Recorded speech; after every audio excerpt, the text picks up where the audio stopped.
RM77.5 juta diperuntuk kerajaan negeri bagi melaksanakan 13 inisiatif bantuan pendidikan. Manfaat diberi kepada sekolah, Persatuan Ibu Bapa dan Guru, pelajar IPT serta Persatuan Pelajar Sabah dalam dan luar negara. Ketua Menteri Datuk Seri Panglima Haji Jinor memaklumkan antara inisiatif utama termasuk bantuan tunai pendaftaran IPT secara sekali beri, bantuan ihsan komputer, Sekretariat Mahasiswa Sabah Malaysia dan bantuan tiket penerbangan pelajar Sabah. Bagi memastikan kesinambungan sokongan pendidikan pula, Tabung Pendidikan Negeri Sabah yang diperkenal pada Jun 2022 telah memberi manfaat kepada lebih 10,000 penerima menerusi perbelanjaan RM15.8 juta sehingga kini. Dalam pada itu, Yayasan Sabah turut memainkan peranan besar dalam pembangunan pendidikan. RM67.17 juta diperuntuk tahun lalu telah memberi manfaat kepada 3,234 pelajar. Melalui Majlis Ugama Islam Sabah MUIS pula, perbelanjaan RM92.4 juta disalurkan dalam tempoh 5 tahun melalui bahagian zakat dan fitrah membantu lebih 48,000 pelajar. Perkara mengenainya dinyatakan menerusi teks ucapan yang dibaca Menteri Sains, Teknologi dan Inovasi Sabah, Datuk Dr. Muhammad Arifin Muhammad Arif pada Majlis Penyampaian Inisiatif Bantuan Sentosa. Lebih 100 pelajar cemerlang SPM, STPM, STAM dan pelajar luar negara diraih pada Majlis Anugerah Biasiswa Cemerlang Sabah dan Biasiswa Kerajaan Negeri. Majlis penyampaian disempurnakan Ketua Menteri pagi ini di Pusat Konvensyen Antarabangsa Sabah, Kota Kinabalu. Anjuran Yayasan Sabah bersama Jabatan Perkhidmatan Awam Negeri dan MUIS sebagai usaha bersepadu memperluas pengiktirafan kepada pelajar melibatkan pelbagai aliran pendidikan. Menurut Pengarah Yayasan Sabah Datuk Seri Gulam Haidar Yusof Han Bahadar, inisiatif pemangkin membentuk generasi muda berilmu, berdaya tahan dan beretika selaras aspirasi pembangunan negeri. Karnival Kebolehpasaran Murid Berkeperluan Pendidikan Khas MBPK, platform cungkil potensi kumpulan sasar, bakat serta minat ditunjukkan menerusi aktiviti kemahiran yang menjurus kepada pendedahan vokasional juga padanan kerjaya. Pengarah Pendidikan Negeri Datuk Rasin Saidin mengakui karnival seperti ini menggalakkan jalinan strategik sektor pendidikan, industri serta agensi sokongan. Kolaboratif ini berupaya memperkasa laluan kebolehpasaran MBPK secara sistematik dan berstruktur. Datuk Rasin turut yakin kejayaan MBPK dalam pelbagai bidang mampu menyumbang pertumbuhan ekonomi mikro sekaligus meningkatkan taraf hidup keluarga. Beliau menyatakan demikian dalam ucapan perasmian Karnival Kebolehpasaran Murid Berkeperluan Pendidikan Khas peringkat negeri di Sandakan. Teks ucapan dibaca Timbalan Pengarah Sektor Pengurusan Murid Jabatan Pendidikan Sabah Indang Kasih Sibin. Sempurna di nobat juara keseluruhan daripada 24 daerah yang menyertai karnival berlangsung 3 hari. Penerapan agenda pemberdayaan mengembangkan potensi murid-murid perempuan menjadi insan holistik dan cemerlang. Sehubungan itu, Menteri Pendidikan Fadlina Siddiq mengharapkan penganjuran program Citra Gadis Unggul Gadis diperluas ke seluruh negara.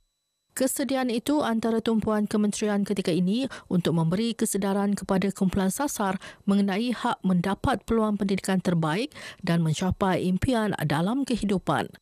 Beliau berkesempatan menghadiri program gadis yang dianjurkan dengan kerjasama rakan strategik Kementerian Pendidikan di Sekolah Menengah Kebangsaan Salaping, Kota Marudu. Pada program ini, beliau turut mengikuti program mendidik dan memberi kesedaran kepada murid-murid mengenai reproduktif serta isu kesihatan mental. Tawau berpotensi menjadi destinasi pelancongan kesihatan. Kesediaan itu berdasarkan lokasi strategik yang berhampiran dengan negara jiran Indonesia. Tawau ini bersempadan dengan Indonesia dan telah memindahkan pusat pentadbiran mereka di Nusantara, di Kalimantan. Jadi sudah suci ini merupakan satu ruang perniagaan pelaburan yang boleh kita ambil untuk memberi pulangan yang lebih lumayanlah daripada industri perubatan ini. Secara tidak langsung ia akan mempromosi medical tourism kepada Malaysia, khususnya di Sabah dan di Tawau ini. Terdahulu berlangsungnya MOU antara KMI Tawau Medical Center dan Ruslia Healthcare serta pelancaran perkhidmatan keselamatan dan kesihatan pekerjaan. MOU memperkukuh kualiti perubatan bagi menurunkan kadar kemalangan dalam pekerjaan. Disedangkan pula Kampung Semawang berpotensi menjadi pusat penternakan ikan sangkar. Justru kajian bersama Jabatan Perikanan akan dilaksana bagi mengenal pasti lokasi terbaik pembinaannya. Jadi ini adalah tempat berpotensi untuk kita memajukan kepada belia-belia untuk menternak ikan sangkar di kawasan Kampung Semawang ini. Tapi kita akan nak kenal pasti juga, kita akan bawa Jabatan Perikanan untuk mengenal pasti air yang betul-betul berpotensi untuk kita tubuhkan satu komuniti Kampung Semawang peternakan ikan sangkar. Beliau yakin menerusi projek berkenaan secara tidak langsung dapat meningkatkan ekonomi serta pendapatan penduduk sekitar. Karnival Seni Budaya dan Sukan Rakyat Kampung Kuala Gumgum dicadang dimasukkan dalam kalender pelancongan daerah mahupun negeri. Cadangan itu bukan sahaja melonjakkan sektor pelancongan daerah tetapi memberi impak positif ekonomi penduduk setempat. Usaha berkenaan diharap mendapat sokongan MOTEK. Saya rasa ini permulaan sebab bila siap jambatan dan juga jalan ini, maka ramai pengunjung di sini secara tidak langsung. Usaha kecil-kecilan akan berjalan dengan baik. Sudah tentu aktiviti perniagaan kecil ini dapat dilaksanakan dengan baik dan sudah tentu akan menambah pendapatan masyarakat sekitar kampung. Karnival yang berlangsung 2 hari menyaksikan kemeriahan pelbagai aktiviti sukan, antaranya lumba perahu, tarik tali serta pertandingan sukaneka kanak-kanak. Masyarakat Iranun antara salah satu etnik yang kaya dengan warisan budaya. Bagi membolehkan generasi kini mewarisinya, masyarakat Iranun Kota Belud diajak perkasa bahasa suku kaum menerusi pertuturan harian. Yang ada di kawasan ini ataupun di luar daripada kawasan ini. Jadi ingatlah kita punya budaya dan baliklah belajar semula apa yang ada dengan kita punya budaya suku kaum dan juga banyak lagi yang perlu anda ketahui sebagai orang-orang penerus dalam suku kaum Iranun ini. Beliau menyatakan demikian ketika menghadiri Karnival Warisan dan Kebudayaan Belia Iranun di Kota Belud. Pelbagai aktiviti berlangsung, antaranya pertunjukan silat sambut tetamu dari Persatuan Silat Sagayan Iranun, demonstrasi sepak manggis, demonstrasi memasak makanan tradisi Iranun dan demonstrasi tenunan dasar. Golongan belia di Saran terus kuasai kemahiran teknologi termasuk AI. Pelbagai kursus yang disediakan kerajaan atau NGO perlu dimanfaat sebaiknya bagi meningkatkan penguasaan.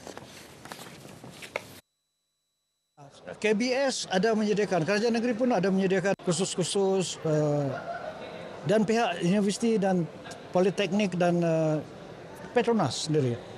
Kita ada banyak agensi-agensi yang menyediakan kursus seperti ini dan ada sebahagian daripada agensi ini turun ke Padang, ke Pitas untuk membuat kursus dan sebagainya. Beliau sebelum ini merasmikan pertandingan e-sport Piala Datuk Harun Ismail. Pertandingan disertai lebih 450 belia mencungkil bakat muda dalam sukan elektronik untuk diketengahkan ke peringkat antarabangsa. Baik saudara, setakat ini sahaja berita pagi Sabah. Menyusul selepas ini berita pagi Sarawak bersama-sama Lydia Yusrina di Kuching, Sarawak. Malaysia Madani, rakyat disantuni.